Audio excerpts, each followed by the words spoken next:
Hey, welcome back to the Rusty Mark Garage. Putting the final touches on the 87 LS swap, 87 Chevy square body LS swap. I've had this truck in the shop now. It's a friend of mine's truck for a long time, and it's taken me forever, but it's finally wrapping up. May very well be the last video that I do on it.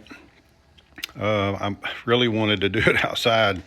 The sun's shining, and I got behind, ran late, and couldn't get it done. So anyway, just got done detailing it, and man, she shined up good. Of course, you know, sitting in the dust, working on one and stuff, you know, it gets dusty and whatnot. So I got her detailed up pretty nicely.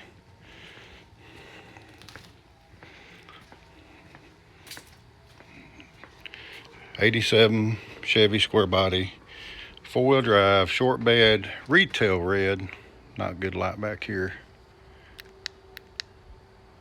You can see it a little bit.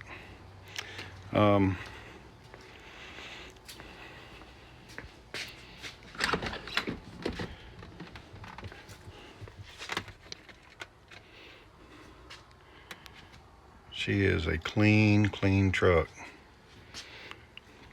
As you've seen in other videos, got the Dakota digital VHS gauges. And let me go ahead and fire it up.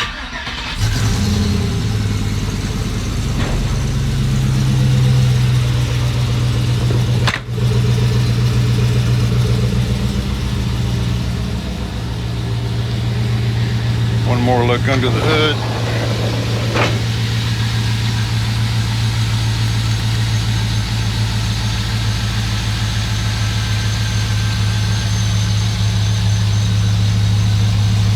So I have to get the AC hooked up. Another guy's going to do that. I don't have the equipment to make AC lines and stuff, so, but it's all ready to go.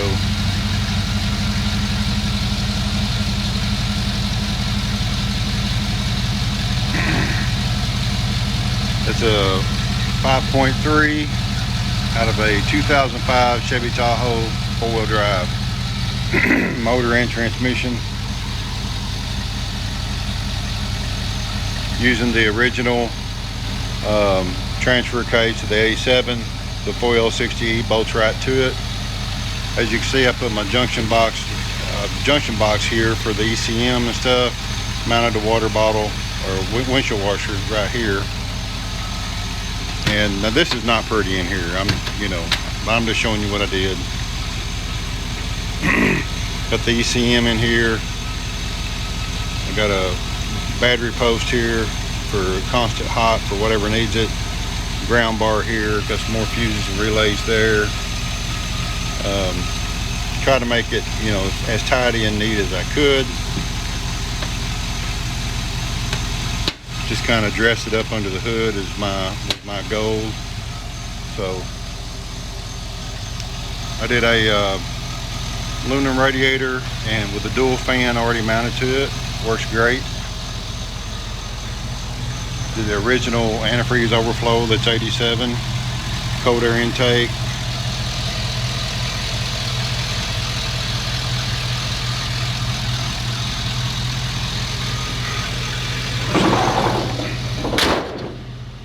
Close that down just a minute. She's got a nice little sound to it, nice little rumble. Just a single exhaust. It's got a Flowmaster on it. 2 going into 1. Oh, turn that down. Turn that off. And one of the things I wanted to share with you was on doing an LS swap on a 4-wheel drive on Chevrolet. I don't know about anything else. I just pretty much know Chevrolets when it square bodies. On the 2-wheel drive Chevrolet, you have a VSS on the tail shaft of the transmission. That's easy, just like my 84 was. It was plug and play, no problems. It worked fine first time. This one, I didn't have the transmission wasn't shifting right. And I figured out, well, I left my VSS wire unplugged, and But because I don't have the newer transfer case, which has a VSS port on it, plug or module, whatever you want to call it, I have the old transfer case. So I had to come up with a solution.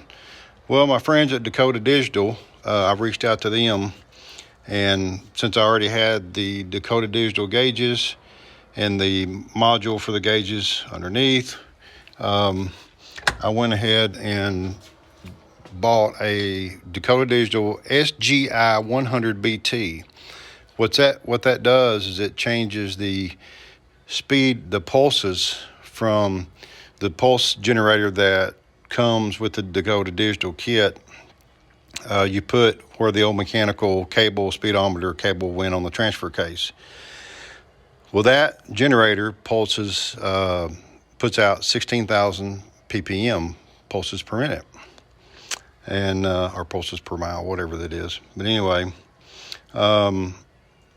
so the VSS on the ECM on the computer requires 128 ppm, so it has to multiply that, and you can do that with this little tool. I'm gonna give me just a minute to get under here. I got to get under the dash. So here's the original fuse box. This is the Dakota control module for the gauges. This is the GCI 100 BT. So you wire it up with your input, and you only use one wire, the high output side of the VSS switch. This is brown, but it's actually purple. Purple and green are your two wires that goes to your vehicle speed sensor on your transmission, but you only need one. And you put it on out 3, and then you got a hot and ignition,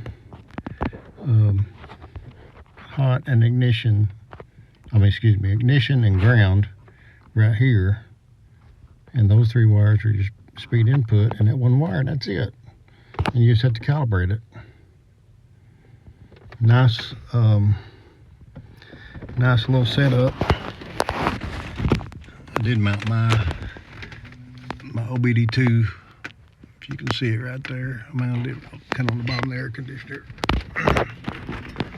And so that's a tight fit for a fat boy underneath the dash of a square body, let me tell you.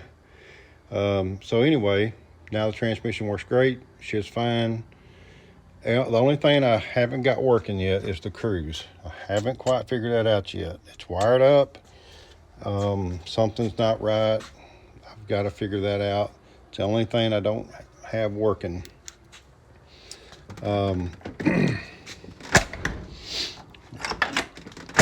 Airtight Chevrolets. Gotta love them. But this is, I think my friend's gonna be very happy with this truck. And it's been a really nice truck to work on. I've worked on it a couple of different times, doing different little things to it. But the LS swap was the big one. That was the big deal. They're not that hard to do. Everybody has their own opinion how to do it. There's different ways of doing it. Use your regular harness. If you know somebody that's a tuner, they can probably thin that harness down and delete things you don't need. Or you can use the original harness, and I've heard of people using the original fuse box out of the donor car. Hey, that works too. I just don't normally do that, but you know, hey, each to his own. And I even gave my friend a gift. He's a good buddy of mine. And I had an original OEM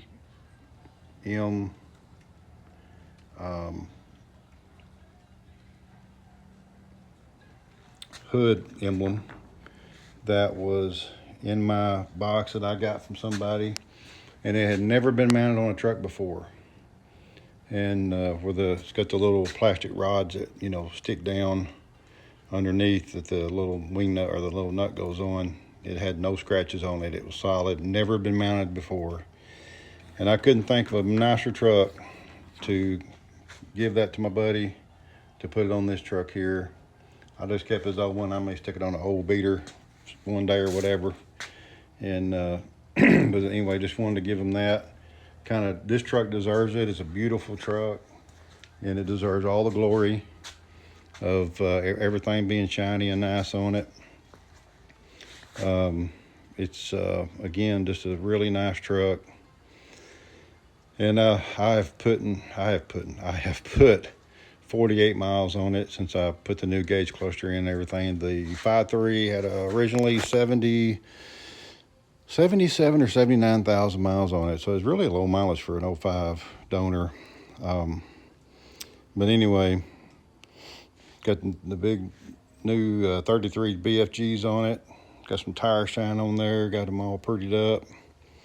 It's just such a nice truck. This truck here, no telling what it'd go for if it rode across Barrett Jackson. It would. It's definitely nice. Another friend of mine did the paint body work on it, and had the whole front clip, the cab, bed, everything off the frame. I mean, he really did it right. It's really a nice setup, nice truck, solid, no rust, anything like that. Southern truck. But yeah, this will probably be the last video on it. Probably gonna get it to my friend this weekend, and I may have to figure the cruise thing out later. I don't know. I got to move on. I got other things collecting dust in here. So anyway, so that one will be leaving here soon. It's got the 69 Cutlass. Had a couple short videos on it. Me and my buddy owns a paint shop. It's one of his customers' cars. All four wheels locked up, and we got to turn this light on out here. Got some new roller wheels to put on it off of Buick, which actually look pretty nice on it. And I got to get all this drum brakes all the way around. I got to get all the wheels unlocked.